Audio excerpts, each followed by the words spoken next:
The first time my sister offered to buy my husband, everyone laughed. She raised her wine glass, smiled across the dinner table, and said, "How about $62,500? That's more than enough for a man like him." My parents chuckled, thinking it was another one of her expensive jokes. My husband looked embarrassed. I waited for my sister to laugh too. She didn't. She reached into her designer purse, placed a cashier's check on the table, and calmly said, "I'm serious. Take the money and sign the divorce papers. He deserves a better life." Nobody stopped her. Nobody defended me. I looked at the check, then at my husband. I smiled and folded the paper in half. "Keep your money," I said quietly. 48 hours later, her own husband packed a suitcase, walked out the front door, and left her with something money couldn't buy back. Before today's story starts, click the like button, subscribe to the channel, and let me know what country you're watching from. I love hearing from you. My name is Emma Brooks.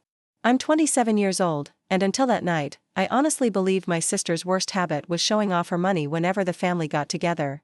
I never imagined she'd try to use it to buy my husband. My husband, Noah, and I lived a simple life in Portland, Oregon. He worked as a high school science teacher, and I owned a small bakery that barely made me rich but made me genuinely happy. We didn't have a mansion or luxury cars.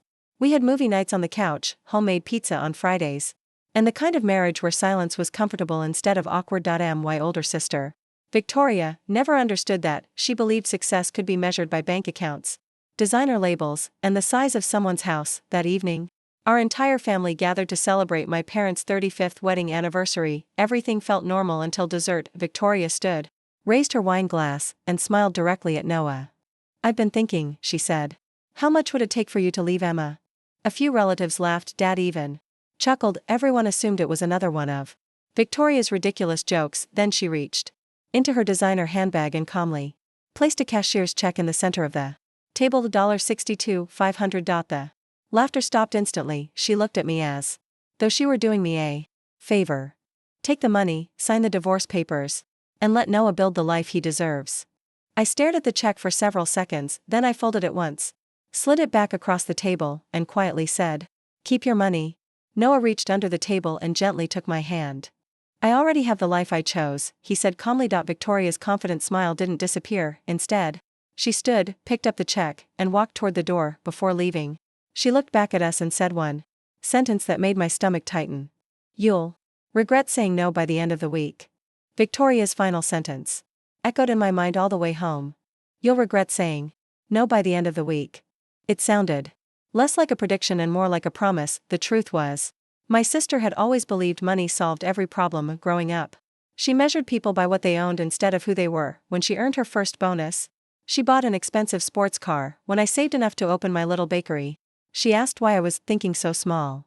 Our parents never meant to encourage it, but they often praised Victoria's financial success more loudly than anyone else's kindness or hard work. I learned early that competing with her was impossible. So I stopped trying. Noah understood that before we were even married. Whenever Victoria criticized his teaching career or joked that he was too smart to stay underpaid, he would simply smile.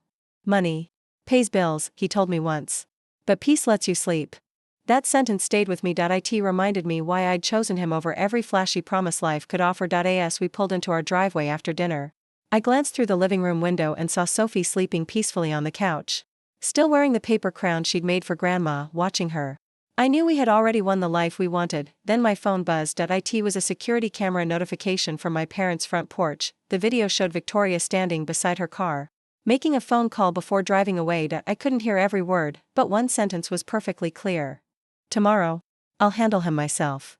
The next afternoon, Noah came home earlier than usual. The moment he walked through the front door, I knew something had happened. He wasn't angry. He looked disappointed. "I need to tell you something," he said. We sat together at the kitchen table after Sophie went outside to play in the backyard. Noah placed his phone between us. "Your sister called me this morning." I felt my stomach sink. "What did she want?" He sighed. "She asked to meet for coffee."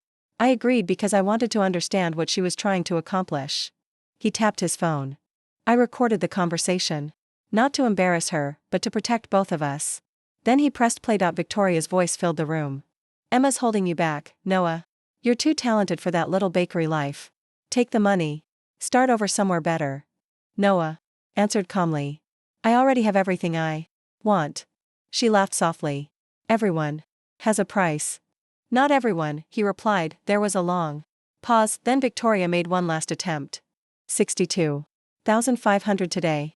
And I can make it more if that's what it takes. Noah didn't hesitate. Victoria, stop. I love your sister. I'm not leaving my wife for any amount of money. The recording ended. Neither of us spoke for a moment. I reached across the table and squeezed his hand. I'm sorry she dragged you into this. He smiled gently. This isn't your fault. Just before hanging up yesterday, Victoria had said one final sentence. At the time, Noah thought it sounded strange. Now it made both of us uneasy. You'll change your mind once you see what happens tomorrow. The next morning came and went without anything unusual happening. No angry messages. No surprise visitors. No dramatic announcements. By lunchtime, I started wondering if Victoria had finally realized how outrageous she'd been. Then, just after 3 o'clock that afternoon, my phone rang. It was my mother. Her voice sounded shaky. Emma, can you come over? My heart skipped. Is Dad okay? Your father is fine. She hesitated. It's Victoria.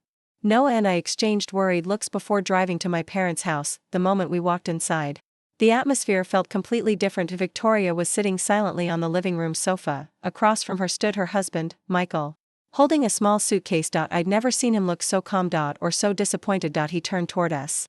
I listened to the recording. I immediately knew Noah had shared it, but only after Michael personally asked what had happened. There was no anger in his voice, only quiet honesty. Michael looked at Victoria. You didn't just insult your sister. He paused. You tried to interfere in another family's marriage. Victoria folded her arms. I was trying to help him. No, Michael answered gently. You were trying to control something that was never yours to control. For a moment, I thought she would apologize. Instead, she rolled her eyes. You're seriously overreacting. Michael slowly zipped his suitcase closed. I've spent years convincing myself these moments would stop. He picked up the handle and walked toward the front door. Victoria finally stood. Michael, where are you going? He looked back one last time. His voice remained calm. You tried to purchase someone else's marriage while forgetting to protect your own. Then he quietly walked out the front door, leaving behind a silence no amount of money could fill. No one chased after Michael. The front door closed with a soft click that somehow sounded louder than every argument we'd avoided for years. Victoria stood frozen in the middle of the living room. For the first time in my life, she looked like someone who genuinely didn't know what to do. Next, Dad slowly sat down. I think we've all made a mistake, he said quietly. Mom nodded with tears in her eyes. We kept excusing things because we thought Victoria would eventually outgrow them. Noah reached into his jacket pocket. I don't want this recording shared, he said calmly. Michael asked to hear it because it involved his marriage. That's the only reason I played it. He looked directly at Victoria. I'm not interested in embarrassing you. I just needed people to understand what actually happened. Victoria lowered her head. There was no way to argue with the truth anymore, not after hearing her own voice offering money for someone else's husband, not after watching her own husband walk away because of it. I didn't feel victorious. I didn't even feel angry. Mostly, I felt sad that my sister had spent so many years believing everything in life could be negotiated. Dad quietly looked at Victoria. Money can replace a car. Mom gently finished the thought. It can't replace trust. That evening, after everyone else had gone home, my phone buzzed with a message. It was from Victoria, only one sentence. Emma, can we meet tomorrow? Just the two of us. The next afternoon, I met Victoria at a small coffee shop halfway between our houses. She was already sitting by the window, for the first time in years.